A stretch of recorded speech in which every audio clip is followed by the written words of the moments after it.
Bonjour, bonsoir et bienvenue dans cette émission Dr M. Comme d'habitude, je suis avec Dr Moudia. Bonjour, bonsoir. Bonjour, bonsoir. Docteur, comment allez-vous?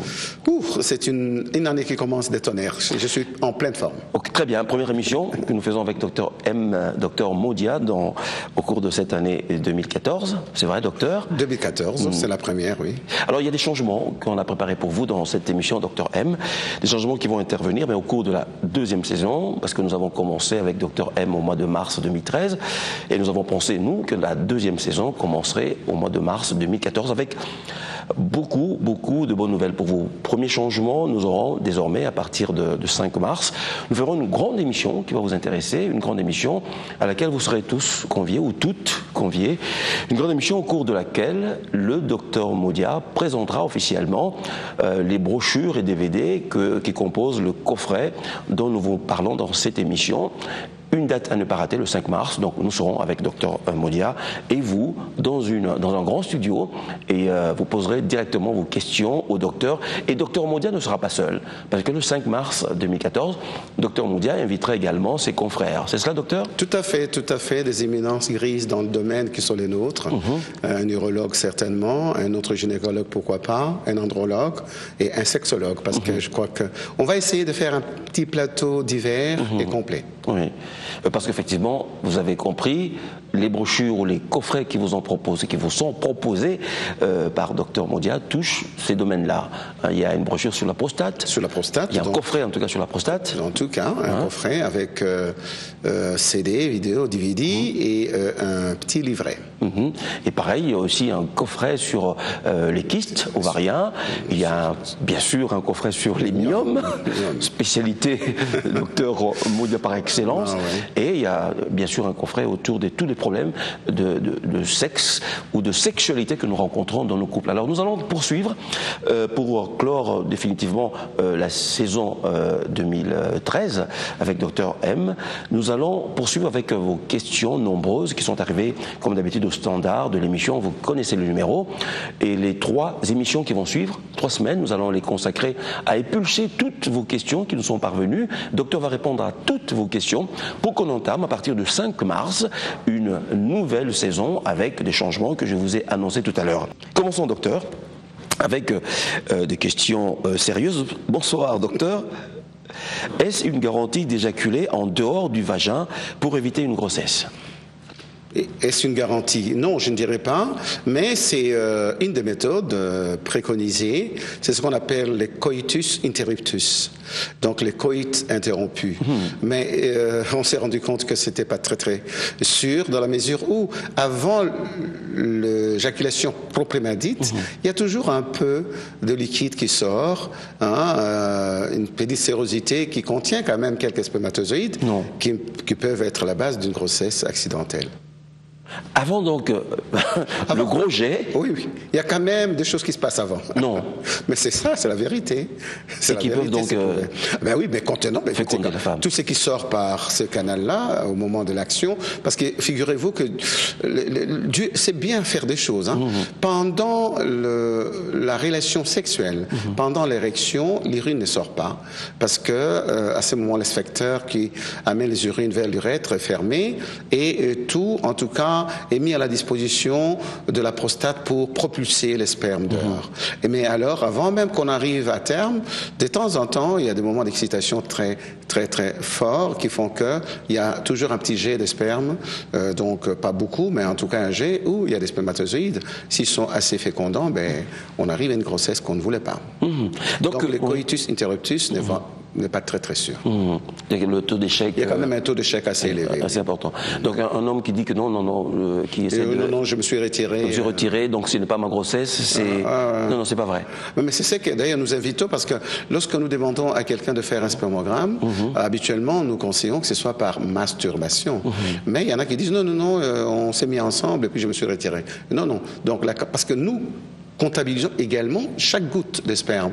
La quantité de sperme fait partie des paramètres que nous analysons pendant cet examen qu'on appelle le spermogramme. Donc il faut faire un spermogramme à partir d'une masturbation intégrale. Et là, c'est pour savoir s'il y a suffisamment oui, ce sont des analyses que nous faisons. De poissons dans l'eau. Oui, pour voir s'il y a si l'étang est poissonneux. Oui, c'est ça. Hein? C'est toujours ça, nous faisons ça, parce qu'avant ça, nous faisons toujours un examen qui nous permet de ne pas aller vers la masturbation, qu'on appelle les tests post-coïtal. Celui-là, on autorise un rapport sexuel complet. Et c'est pas l'homme qui vient, c'est la femme qui vient, et nous faisons un prélèvement chez la femme dans les 8 heures qui suivent les rapports. Donc, vous avez compris, le coït interrompu, ce n'est pas un moyen efficace pour éviter la grossesse. C'est traumatisant, bien sûr. Oui, je crois. Hein. Psychologiquement, c'est un peu traumatisant pour la femme et pour l'homme? Pour les deux. Hein. Pour les deux. Ouais. Je crois que l'acte sexuel doit commencer et c'est terminé. Merci beaucoup, docteur, en tout cas, parce que j'ai rencontré beaucoup de gens dans la rue ou dans les boutiques où je passe qui m'ont dit que les questions, ce jeu de questions-réponses, les aide en tout cas beaucoup, parce qu'ils se retrouvent, comme par magie, dans les questions que nous posons. Bien évidemment, on l'a fait parce que d'autres téléspectateurs. Donc chacun se retrouve. C'est pour ça que nous poursuivons, hein, et c'est pour ça que nous vous invitons aussi à continuer à poser vos questions, soit par téléphone, soit en allant sur ma page Facebook, Jules Kidinda, et vous posez votre question au docteur M. Il répondra bien évidemment. Bonsoir docteur. À ma deuxième pénétration, je constate beaucoup de sang et moins de spermatozoïdes. Beaucoup de sang qui saigne. L'homme ou la femme? Apparemment, c'est l'homme. Alors ça, ce n'est pas normal. Quand il y a ce qu'on appelle une hématurie ou une spermomurie, ça ne va pas, on ne doit pas pouvoir saigner au même moment qu'on urine ou au même moment qu'on éjacule. Là, il faudra bien vérifier ce qui se passe. Mais ce qui peut arriver, c'est que ce soit la partenaire et qui saigne. Parce que le col peut parfois saigner pendant le coït, lié au traumatisme au niveau du col, surtout si ce col est sujet à une inflammation, par exemple. Ouais. Mais plus grave, ça peut cacher un cancer du col, on en parlera un jour. Donc on ne peut pas saigner comme ça par attouchement, surtout après les rapports. Il faut bien regarder si ça vient de l'homme ou de la femme. Et si c'est de la femme, c'est même une urgence d'un examen au spéculum et parfois à la colposcopie. Ce sont des examens que nous faisons pour analyser l'aspect ou l'état du col. Très bien, le cancer du col, vous avez dit... En parler abondamment l'année prochaine, à la deuxième session. Absolument. Et ça touche beaucoup de jeunes, oui, beaucoup de jeunes femmes. On va donc en parler, soyez-en sûrs. Nous reviendrons là-dessus. Bonsoir, docteur. J'ai besoin des brochures. J'habite l'Angola. À partir du mois de mars. À partir du mois de mars, donc, vous aurez... ils seront... Oui. Elles seront en vente. Ouais, toutes ces brochures seront donc en vente après le 5 mars. Et toutes les femmes... Enrichies par les DVD, hein, donc c'est un coffret complet. C'est un coffret complet, vous le savez. Le DVD, plus une brochure. Voilà. Et vous qui participerez, vous qui aurez la chance de venir à cette émission, vous repartirez bien évidemment avec les coffrets en question. Oui, tout à fait. Donc toutes les femmes qui veulent participer à cette émission au cours de laquelle vous poserez vos questions aux docteurs qui seront là, vous pouvez donc enregistrer ou réserver votre participation en appelant au numéro de téléphone qui s'affiche. Bonsoir docteur. Est-ce qu'une fille peut tomber enceinte après 12 jours de règles ? Après 12 jours de règles. C'est la question qui est posée. C'est la période probable d'ovulation. C'est la période périovulatoire qui s'étend du 10e au 18e jour, on l'a déjà dit. Elle est en pleine période d'ovulation. Donc elle tombe enceinte, oui. Si elle cherche un enfant, c'est à ces moments-là. Le docteur l'a rappelé, la période d'ovulation varie ça commence à partir du 10e au 18e jour. Donc c'est normal. En fait, ce que nous faisons, nous résumons toute possibilité de cycle normal. Donc si c'est un cycle de 20 jours, c'est 10. Si c'est un cycle de 36 jours, c'est 18. Donc ça varie entre eux. Les écarts ne sont pas si énormes, mais habituellement ça tourne autour du 14e, 15e jour, mais un cycle peut toujours varier. C'est pour ça que nous invitons, nous ne parlons plus de jours d'ovulation, nous parlons de la période d'ovulation qui va du 10e au 18e jour. Alors docteur, depuis Nabota, vagin nanga et koma polele nasala nini? Il faut voir qu'est-ce qui se passe. Il faut qu'elle vienne voir son médecin. Ça vient d'Angola, une question. Ça vient d'Angola. Oui. Oui, polélé, ça dépend. Je ne sais pas ce qu'elle appelle polélé. Là, je ne sais pas répondre comme ça à une question sans que j'ai examiné de quoi il s'agit. Précisez donc votre question, madame. Vous avez les deux moyens. Téléphone ou par ma page Facebook, la page Facebook de Jules Kidinap. Bonsoir, docteur. J'ai 20 ans et... Bon, je pose la question. J'ai 20 ans et mon pénis ne se développe plus. Ah bon, parce qu'il continue à se développer après 20 ans. Où on l'a. Non, ce n'est pas un organe qui croît tout le temps, c'est pas un pied, c'est pas une main.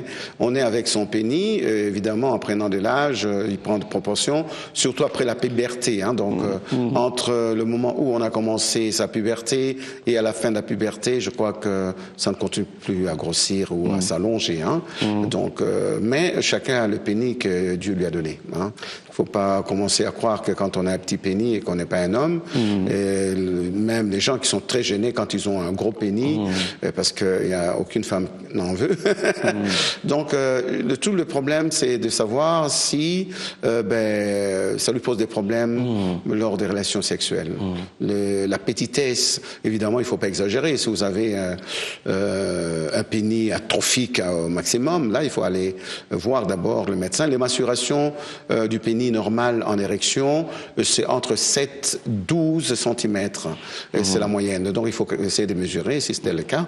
Et donc, le calibre lui-même varie énormément. Il n'y a vraiment pas de quoi avoir un complexe. Hein. Si votre femme vous accepte tel que vous êtes, il ne faut pas avoir de complexe. Problème. Vous pouvez vous arranger entre vous. Mais loin de nous l'idée de croire qu'un pénis peut se développer, grandir internellement. Et d'ailleurs, tout s'atrophie. Oui, tout s'atrophie avec l'âge. La prostate. Oui. Oui, qui gonfle. Bonsoir, docteur. Nalingi Bolobaka Lingala, Pobiso Toyokaka, de l'Angola toujours. Oui, si c'est une question à Lingala, on répondra à Lingala. On essaiera. Bonsoir, docteur. Lorsqu'un homme remarque des cas d'avortement chez tous ses partenaires, qu'est-ce qui peut être à la base de tout cela? C'est-à-dire, c'est un homme qui remarque que toutes les femmes qu'il a eues ont des avortements au bout de 4 ou 5, 6 mois, perdent leurs enfants. 4, 5, 6 mois. 5, 6 mois. Il a précisé ça. Il n'a pas précisé. Ah non. Je vois que c'est dans ce sens. Parce que le problème, c'est ça. Hein. Les avortements, il y en a qui sont des avortements imaginaires. Hein. Une femme peut bien n'avoir un retard des règles qui peut aller jusqu'à 2 mois et sans que ce soit une grossesse. Et si elle a ces règles à ce moment-là, ce n'est pas un avortement. Un avortement, c'est quelque chose qui se passe après qu'on ait confirmé la grossesse, d'abord cliniquement et puis par échographie, surtout, et à ce moment-là, on peut dire que c'est une grossesse. Et si tel est le cas, il faudra qu'on puisse savoir ce qui se passe.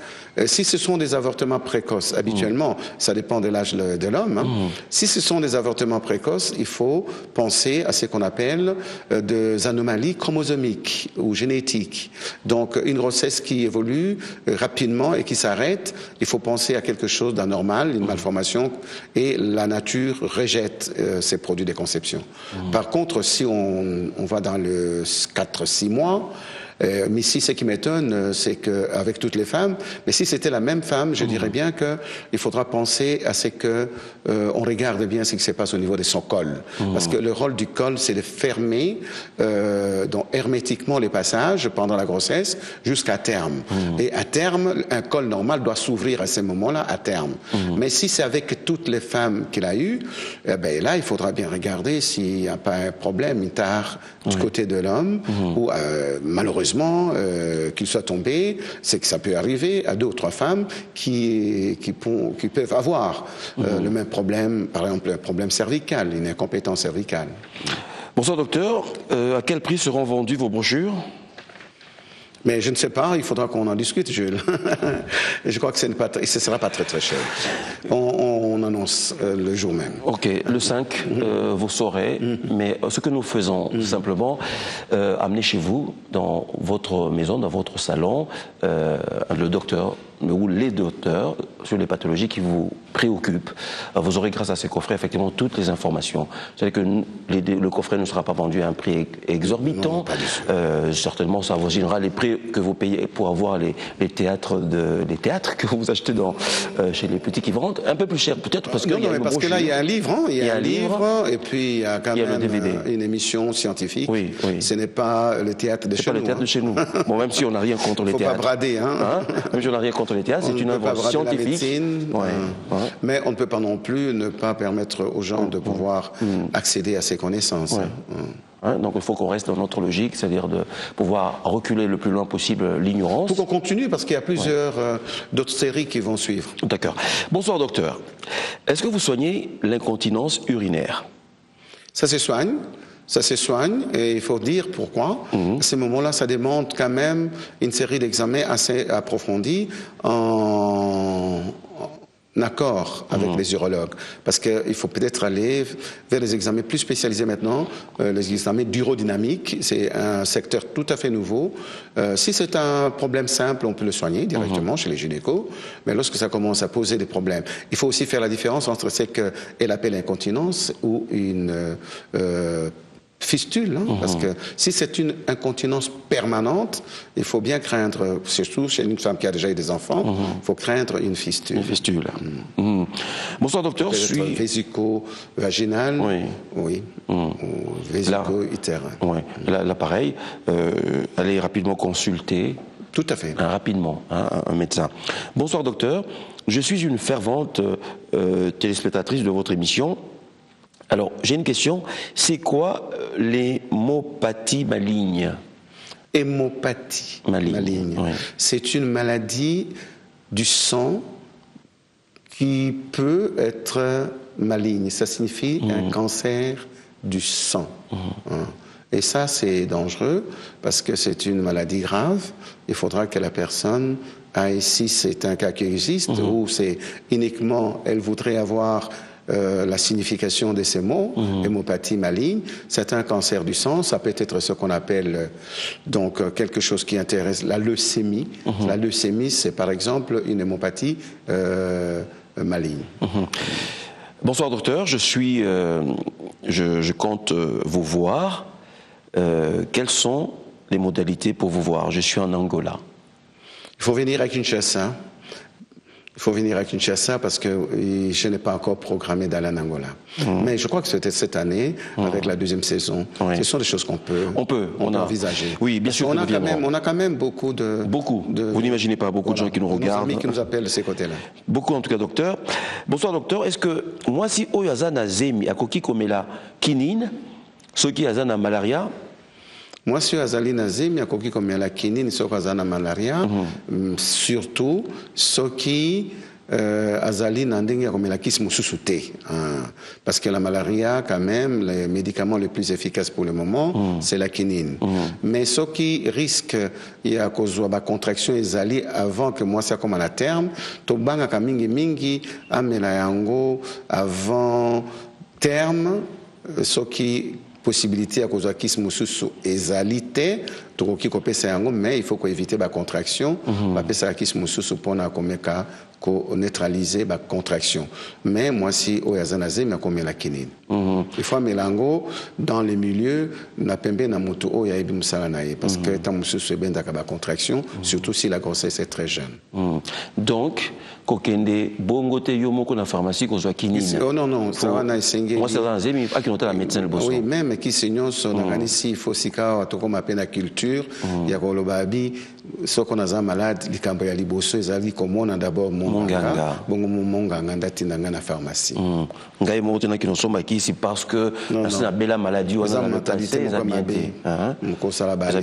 parce que bakisi mususu ekolinga yote osali allergie lokola benga kango choc anaphylactique ekoki obomayo mais so keneka pe munganga be atuna kiomba mituna o ekoki ko senga ke oyeba comme bomba muke. Donc comme la question morote l'automédication est interdite. Et puis bisangisa sangisa bakisi ko ça la explosion la kati album na bino. Surtout pour moi si azemi akoki comme la question morote so komunganga na ye apesi endingisa te. La maman nous on azemi vraiment bokene côté la médecin avant o chakisi na monoko na yo pour na vie na yo na vie Il y a moi, Nozan Katel Boumounao. Bonsoir, docteur. Est-ce que j'ai déjà posé la question. Oui, docteur. Bonsoir, docteur. Que faire pour choisir le sexe de son enfant? Autrement dit, est-ce qu'on peut choisir le sexe de son enfant? Avec la technique, oui, avec les techniques modernes, on peut arriver à pouvoir choisir le sexe de son enfant. C'est-à-dire que dans les milieux de procréation médicalement assistée, on peut détecter les types de spermatozoïdes qu'il faut injecter, par exemple, dans le cas des injections transcytoplasmiques de spermatozoïdes. Je vous ai dit que dans les techniques de procréation médicalement assistée, la technique est allée jusqu'à pouvoir choisir un spermatozoïde et l'injecter dans un ovocyte. Donc ça c'est possible, mais ça c'est vraiment de la haute technologie. Mais le reste c'est le choix du vin. Ah bon? C'est vraiment le choix. C'est le choix. Quand on voit que vous... Il y a les gens qui parlent de beaucoup de choses, c'est-à-dire l'alimentation et tout ça. Oui. Ce n'est pas prouvé, je ne suis pas ici pour parler des herboristes, mais ce n'est pas prouvé du tout. Mais je vous dis, techniquement, maintenant, il est possible de choisir l'enfant qu'on veut, avec les yeux qu'on veut, avec la race qu'on veut. Donc tout ça, c'est possible. Là, ça passe par les laboratoires. Là, ça passe par les laboratoires. Oui, c'est pas comme ça. C'est pas dans son lit. Dans son lit. En disant qu'on se met d'un côté ou de l'autre. Non, je ne pourrais pas vous le dire, je n'en ai aucune expérience. Donc, tout ce qu'on nous raconte, même si vous avez beaucoup de réserves sur, qu'il y aurait des médicaments ou des plantes à prendre ou des attitudes à adopter lorsque l'on veut avoir un garçon ou une fille, c'est complètement du pipeau, quoi. Mais écoutez, moi, j'aurais pu faire ça à une de mes patientes qui est venue me voir pour la 9e fois avec une fille dans son ventre. Oh là là. Et donc, j'aurais pu changer ça depuis longtemps si je pouvais le faire. Ça a causé des ennuis au niveau de la famille. C'est tout ce que je dis, que ce n'est pas de votre faute, madame. Celui qui donne des garçons, ce n'est pas vous, c'est votre mari. Donc, et puis ce n'est pas la faute de votre mari si ce sont le spermatozoïde féminin, entre guillemets, les X qui arrivent au rendez-vous. Bonsoir docteur, j'ai passé un examen de radio. On m'a découvert attention, le mot est compliqué, le granulome épidymère. C'est une femme? C'est un homme. C'est un homme. On a découvert donc le granulome. Une radio. Oui, granulome épidymère. Je préfère que ce soit un confrère urologue qui réponde à cette question. Je finis d'abord sa question quand même. Du côté gauche de mes testicules. Voilà. L'opération sera-t-elle possible? Je ne suis pas encore marié, je crains que cela complique ma vie. Je conseillerais à ses amis de pouvoir aller voir un urologue qui lui répondra avec autant de compétences à cette question. C'est vraiment pas mon domaine. Bonsoir docteur, je fais l'amour une seule fois, j'ai fait l'amour qu'une seule fois, et cela il y a 10 ans.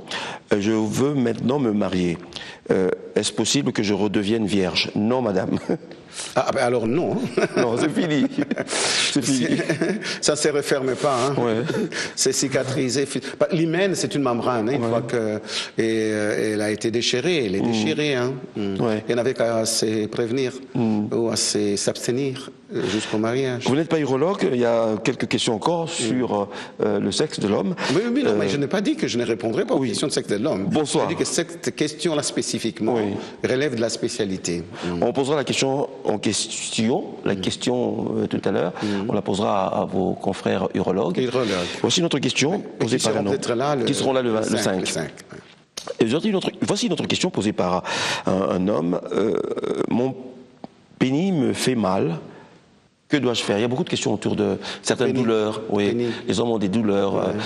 Et quand il s'agit des douleurs, il faut aller voir le médecin. Parce que les douleurs peuvent être de plusieurs origines. Donc répondre comme ça à la télé, sans avoir vu la personne, c'est difficile. Donc moi, je peux conseiller à cet homme de venir nous voir avant de l'orienter vers un urologue. Mais lorsqu'on a des douleurs en urinant, c'est systématiquement une infection. Ça peut... Donc, à 90%, c'est une infection. D'accord. Donc, ou alors, il y a un rétrécissement des séquelles de l'infection. Ou alors, un petit problème au niveau de la prostate. Ah oui. Ça, c'est clair. Je désire avoir un adénome de la prostate peut donner de douleurs, la dysurie pendant la miction. Très bien. Là, vous savez qu'il y a une brochure, en tout cas sur la prostate, où on bien parle abondamment sûr, de cela, en lisant des symptômes. Notre ami va se retrouver. Voilà. facilement. Je désire avoir une brochure, plus DVD sur la sexualité masculine. Elle viendra. Bonjour docteur, j'ai 3 femmes qui ne me donnent que des filles. 3 femmes. 3 femmes. Que faire pour avoir un garçon? Je suis au Katanga. Le docteur a répondu tout à l'heure. Il n'y a rien à faire. Oui, mais je l'admire, lui. Il en a 3 comme ça. Oui. Il est très fort. 3 femmes. Et qu'il ne lui donne que des filles. C'est un peu de sa faute. Comment ça? Oui. C'est l'homme qui... Biologiquement, oui, c'est l'homme. Donc, la question... Et comme je dis, que c'est pas ni de sa faute, ni la faute de l'autre, mais écoutez, comme je dis, c'est un choix divin. Il faut l'accepter. Bonsoir, docteur. Mais on a dit on peut... On peut maintenant changer de sexe. Oui.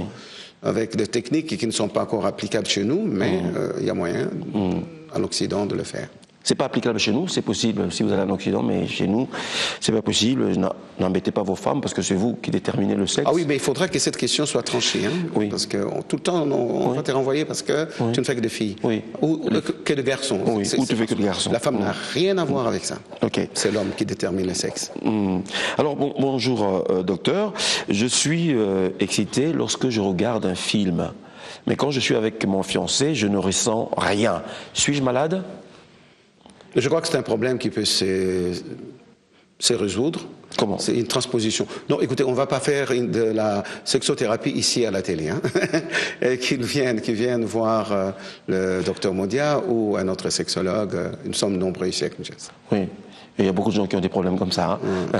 Mais arrêtez de regarder les films, c'est tout. Non? Non, mais si justement le film substitue l'objet sexuel, ça risque d'être définitivement biaisé. Et chaque fois que ce sera le film. Oui. Donc je crois qu'il faut arrêter, comme vous dites. Hein. Il faut plutôt regarder bien la dame que vous aimez, qui est devant vous. Hein. Oui. D'accord. Apparemment, c'est un homme. C'est une dame plutôt. Hein. C'est une dame, oui. C'est une dame qui regarde ces films, qui dit « je suis excité lorsque je regarde, mais quand je suis avec mon fiancé, je ne ressens rien ». C'est quand même un peu grave, c'est mal commencé, non? Moi, je sais que... En fiançailles, c'est mal. Je sais que ce n'est pas quelque chose qui est agréable, surtout quand on aime son fiancé, mais le couple peut venir nous voir, comme ça on va voir pourquoi. Vous pouvez améliorer. Il faut examiner, on peut examiner, on peut voir ce qu'on peut faire, on peut parler avec eux. Habituellement, c'est psychologique et ça se résout par la même voie. Très bien. Donc c'est possible, effectivement, que les choses redeviennent normales chez vous. Merci à vous.